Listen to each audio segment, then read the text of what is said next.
అందరు బాగున్నారా? చూడండి, వంగ చెట్టులో తొంగ కలుపు వచ్చింది. ఒక్క గడ్డ ఉంటే 7 తరాలు బాదు.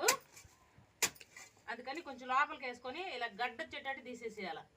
ఈ గడ్డ కూడా చాలా మంచిది, మంచి స్మెల్ వస్తుంది. నల్లగా ఉండేవాళ్ళు బాగా పౌడర్ చేసి పూసుకుంటే తెల్లంగా వస్తారు.